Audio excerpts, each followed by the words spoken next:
तो पहले तो इस बात की समीक्षा होनी चाहिए कि ओबीसी को जो क्रीमी लेयर लगा उसका क्या फ़ायदा ओबीसी को हुआ। अगर उसका फ़ायदा ओबीसी को नहीं हुआ तो एससी एसटी को क्रीमी लेयर लगाने का कोई कारण नहीं है। जज बन गए तो जज बनकर अगर फैसले दे तो फैसले सही आएंगे।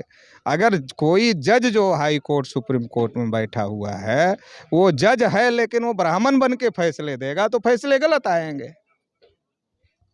जज को जज बन के फैसले देना चाहिए, जज को ब्राह्मण बन के फैसले नहीं देना चाहिए।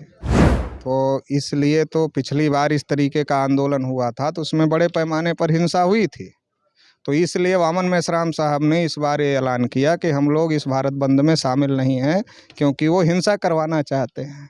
तो वामन मेश्राम साहब ने और हम लोगों ने जो उनकी प्लानिंग थी उस प्लानिंग को फेल कर दिया, पहले से ओपन कर दिया कि ये हिंसा करवाना चाहते हैं, इसलिए इस बंद में हिंसा नहीं हुई।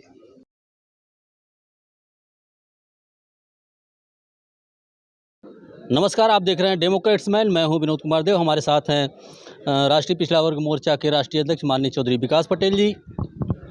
आपको मालूम है कि अभी हालिया में सुप्रीम कोर्ट ने एससी एसटी के विरोध में उसके खिलाफ एक फैसला आया है उसके क्रीमी लेयर और वर्गीकरण के संबंध में। तो आइए हम चौधरी साहब से कुछ जानने का प्रयास करते हैं। सर, सबसे पहले हमारे चैनल पर स्वागत है सर आपका। धन्यवाद। सर, ये सुप्रीम कोर्ट का जो डिसीजन आया है एससी एसटी रिजर्वेशन को लेकर के, इसको कैसे देखते हैं सर आप? देखिए, ओबीसी को जो जजमेंट आया था इंदिरा साहनी वर्सेज भारत सरकार का 16 नवंबर 92 को, तो उसमें ओबीसी को क्रीमी लेयर लागू किया गया है। ओबीसी को क्रीमी लेयर लागू करने के बावजूद भी ओबीसी को कोई फ़ायदा नहीं हुआ क्रीमी लेयर का, बल्कि क्रीमी लेयर का नुकसान ओबीसी को हुआ और इसकी वजह से ओबीसी के सीटें खाली रह जाती हैं और उस जनरल कैटेगरी में भर ली जाती है। तो पहले तो इस बात की समीक्षा होनी चाहिए कि ओबीसी को जो क्रीमी लेयर लगा उसका क्या फ़ायदा ओबीसी को हुआ। अगर उसका फ़ायदा ओबीसी को नहीं हुआ तो एससी एसटी को क्रीमी लेयर लगाने का कोई कारण नहीं है। और क्रीमी लेयर का मतलब आर्थिक है और रिजर्वेशन कोई आर्थिक उन्मूलन का कार्यक्रम नहीं है। तो जब रिजर्वेशन कोई आर्थिक उन्मूलन का कार्यक्रम नहीं है, रिजर्वेशन रिप्रेजेंटेशन है, तो रिप्रेजेंटेशन के लिए संविधान निर्माताओं ने जो व्यवस्था दिया और उस समय भी क्रीमी लेयर की बात आई थी, तो उस समय संविधान निर्माताओं ने क्रीमी लेयर को नकार दिया। तो संविधान निर्माता जिस सोच के साथ रिजर्वेशन दे रहे थे तो उनको जब उसकी आवश्यकता नहीं लगी तो आज सुप्रीम कोर्ट इस तरीके की तर्क क्यों दे रहा है। ये सवाल है कि सुप्रीम कोर्ट इस तरीके की बातें क्यों करना चाहता है कि एससी एसटी में क्रीमी लेयर होना चाहिए, जबकि संविधान में आर्थिक आधार पर कोई रिजर्वेशन में कोई आर्थिक आधार, आर्थिक क्राइटेरिया है नहीं। ये तो बैकवर्डनेस और जो छुआछूत जिन लोगों के साथ हो रहा है इसके आधार पर दिया गया है। तो इसलिए हम लोग क्रीमी लेयर ओबीसी का भी हटना चाहिए और एससी एसटी को लागू नहीं होना चाहिए। हम लोग इस पक्ष में हैं। जी सर, वो ये तो बातें ठीक हैं कि आप उस पक्ष में हैं, लेकिन हाँ, एज ए मीडिया मैं ये जानना चाहूँगा कि सर क्या मुख्य वजहें हैं सर ओबीसी के विरोध में रिजर्वेशन रिप्रेजेंटेशन क्रीमी लेयर और वर्गीकरण करके फैसले आ रहे हैं और एससी एसटी के विरोध में फैसले आ रहे हैं, इसके पीछे का मुख्य कारण क्या है सर? देखिए, बाबा साहब अम्बेडकर ने कहा कि संविधान कितना भी अच्छा हो, अगर उसको लागू करने वाले लोग अच्छे नहीं होंगे तो अच्छा साबित नहीं होगा। हर चीज़ में यही चीज़ है, हर चीज़ में यही चीज़ है कि जो लोग लागू करना चाहते हैं वो किस नीयत से लागू करना चाहते हैं, उनकी नीयत अच्छी है या खराब है। तो अगर हम देश का सिस्टम देखें तो देश में विधायिका है, कार्यपालिका है, न्यायपालिका है और मीडिया है। ये जो लोकतंत्र के 4 पिलर होते हैं, इन चारों पिलरों पर एक जाति, केवल ब्राह्मण जाति के लोगों का वर्चस्व है। अगर हम हाई कोर्ट और सुप्रीम कोर्ट की बात करें तो आप करिया मुंडा समिति की रिपोर्ट पढ़ो।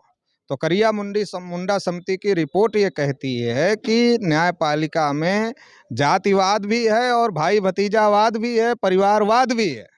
एक ही जाति के लोग जज बन रहे हैं, एक ही परिवार के लोग जज बन रहे हैं। ऐसे कुछ परिवार हैं जिनमें से ही जज बन रहे हैं। जैसे जब कोई जज बनता है, आता है कि आज ये चीफ जस्टिस हुए, तो उनकी हिस्ट्री छपती है अखबार में, तो आप लोग पढ़ते होंगे कि उसमें ये छप के आता है कि इनके परिवार में ये फला फला पहले भी जज रह चुके हैं। तो इसका क्या मतलब है? इसका मतलब ये है कि ये जो कॉलेजियम सिस्टम है, कॉलेजियम सिस्टम की वजह से जज ही जज की नियुक्ति कर रहे हैं। जब जज ही जज की नियुक्ति कर रहे हैं तो वो अपने परिवार के, अपने भाई भतीजे को और अपनी जाति के लोगों को तवज्जो दे रहे हैं, प्राथमिकता दे रहे हैं और उनकी नियुक्तियां कर रहे हैं। तो इससे वो जब जज बन रहे हैं तो जज बनने के साथ साथ ब्राह्मण भी, और ब्राह्मणों का इस देश में इतिहास रहा, इनके पुरखे पूर्वजों का, कि इन लोगों ने इस देश के शोषित वंचित लोगों के साथ अच्छा नहीं किया, बल्कि आज ये शोषित वंचित हैं इसके लिए ब्राह्मणों के पुरखे पूर्वज ही जिम्मेदार हैं। और आज भी ब्राह्मण उसी रास्ते पर चल रहे हैं, आज भी शोषित वंचित करने के कार्यक्रम में चल रहे हैं। तो ये जो मानसिकता है, जज बन गए तो जज बनकर अगर फैसले दे तो फैसले सही आएंगे। अगर कोई जज जो हाई कोर्ट, सुप्रीम कोर्ट में बैठा हुआ है, वो जज है लेकिन वो ब्राह्मण बन के फैसले देगा तो फैसले गलत आएंगे। जज को जज बन के फैसले देना चाहिए, जज को ब्राह्मण बन के फैसले नहीं देना चाहिए। जी जैसे ओबीसी को 50% पे लटका के रखा हुआ है। 27% तो इसलिए मिला कि 50% से ज़्यादा रिजर्वेशन नहीं हो सकता। ईडब्ल्यूएस को दे दिया।